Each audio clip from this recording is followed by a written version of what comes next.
بسم اللہ الرحمن الرحیم۔ ناظرین السلام علیکم، میں ہوں آپ کا میزبان صابر شاکر وفاقی دارالحکومت اسلام آباد سے۔ کچھ تازہ ترین اطلاعات۔ عمران خان صاحب نے چند فیصلے کیے ہیں اور وہ فیصلے کافی دور رس اثرات مرتب کریں گے، اور یوں سمجھیے کہ عمران خان صاحب جو ہیں، عمران خان نے کشتیاں جلا دی ہیں اور کشتیاں جلا کے میدان میں اترنے والے ہیں، اور نتائج کیا نکلیں گے وہ اللہ تعالیٰ پہ چھوڑ دیے گئے ہیں، اور اللہ تعالیٰ بہتری کرتے ہیں، انشاءاللہ بہتری ہوگا۔ کیونکہ کچھ چیزیں ہیں جو آپ کے ساتھ شیئر کرتا ہوں، اور ابھی بھی وہ جو بغض عمران ہے، بغض جمہوریت، وہ ابھی بھی موجود ہے اور وہ ختم نہیں ہو رہا۔ اور کچھ لوگ ہیں، میں بار بار جو کہہ رہا ہوں نا، کہ کچھ لوگ ہیں، ان کی تعداد بہت تھوڑی ہے لیکن ان کے سٹیکس بہت ہائی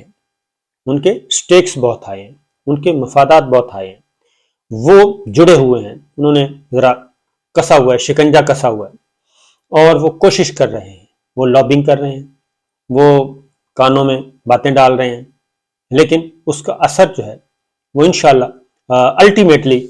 وہ اثر جو ہے وہ ضائع ہی ہوگا، اس کا اثر زائل ہوگا ایک ٹائم گزرنے کے بعد۔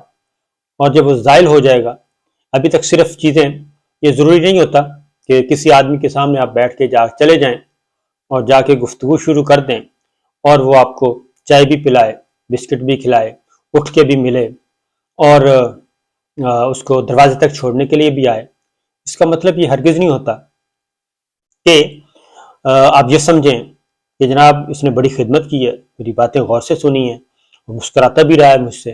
اور پھر ساتھ نوٹس بھی لیتا رہا ہے، تو اس کا مطلب ہے کہ یہ میرا طرفدار ہو گیا ہے، اور جو میں بیوقوف بنانے کے لیے آیا تھا اپنے ساتھ کسی کو لے کے، اور اس کو ہم بیوقوف بنا کے جا رہے ہیں اور ہمارا کام ہو گیا، تو یہ ممکن نہیں ہوتا۔ آج کل جو ہیں وہ صرف ایک بات آپ کو بتاؤں کہ ضیاء الحق صاحب جو ہیں وہ 11 سال انہوں نے رول کیا، اور وہ ایک کام کرتے تھے، ان کو ایک طرف سرکاری رپورٹس آتی تھیں، سرکاری اداروں کی انٹیلیجنس رپورٹس، اس کے بعد وہ ایک اور کام بھی کرتے تھے، اس کے بعد وہ اپنے ان کے لنکس تھے، وہ صحافیوں سے براہ راست بہت زیادہ رابطے میں تھے، اور ان سے پھر گپ شپ لگاتے تھے، اور ضیاء الحق صاحب کے ساتھ، ضیاء الحق صاحب خود، اور وہ خود فون کرتے تھے، اور یہ چیزیں ابھی ان میں سے بہت سارے لوگ زندہ ہیں، چودھری غلام حسین، مجیب الرحمان شامی صاحب، الطاف حسن قریشی صاحب، یہ موجود ہیں حاضرین میں، اور بھی نام ہوں گے۔ کچھ لوگ وفات پا گئے ہیں، جیسے صلاح الدین صاحب، مصطفیٰ صادق صاحب مرحوم، یہ وفات پا گئے ہیں، اور بہت سے، عبد القادر حسن صاحب جو ہیں وہ بھی اسی میں شامل تھے، اور بہت سے نام ہیں، یہ میں نے چند آپ کو نام، ارشاد حقانی صاحب، اور اس زمانے میں ابھی وہ کچھ میرے ذہن میں سے نام نکل رہے ہیں، تو وہ گپ شپ لگاتے ہوتے تھے، اور سعود طاہر صاحب، تو ان سے باتیں کرتے ہوتے تھے، وہ انفارمیشن لیتے تھے، اور اس کے بعد پھر وہ ٹیلی کرتے ہوتے تھے۔ اس لیے پھر آج کل تو زمانہ ہی بہت آ گیا، سوشل میڈیا کا زمانہ ہے، ڈیجیٹل میڈیا کا زمانہ ہے، آپ کسی بھی شخص کے جتنا مرضی گھیرا تنگ کر لیں اور کمیونیکیشن اور انفارمیشن کے ذرائع روک لیں، پاسبل نہیں ہوتا، اس لیے ساری چیزیں پہنچ رہی ہوتی ہیں ان تک، لیکن ایک فیصلہ کرنے کا ایک وقت ہوتا ہے، اس پہ وقت لگتا ہے، اور جب ہو جاتا ہے فیصلہ تو اس کے بعد پھر پتہ چلتا ہے، ان کو بھی پھر پتہ چلتا ہے، ہو ہمارے ساتھ تو دھوکہ ہو گیا، ہمیں پھر اس نے چائے پلائی تھی، بسکٹ پلائی تھی، یہ تو پھر ہمارے ساتھ منافقت کر رہا تھا، یہ اس وقت پتہ چلتا ہے۔ اس لیے جی تھوڑا سا انتظار کیجیے، اور انتظار کرنے کے بعد ہی کچھ نتائج جو ہیں وہ بہرحال نکلیں گے، اور ضرور نکلیں گے، مجھے اللہ تعالیٰ کے ہاں بہت زیادہ امید ہے، اور اس کی ریزن میں آپ کو بتا دوں کہ اس میں چلیں اگلی اس میں ریزن آپ کو اگلی ویڈیو میں بتاؤں گا، کچھ چیزیں آپ سے شیئر کروں گا۔ بہرحال اب آتے ہیں جی جو صورتحال ہے اس وقت، صورتحال یہ ہے کہ عمران خان صاحب کچھ فیصلے کرنے والے ہیں، کر لیے ہیں بلکہ انہوں نے، اس کی ریزن ہے کہ وہ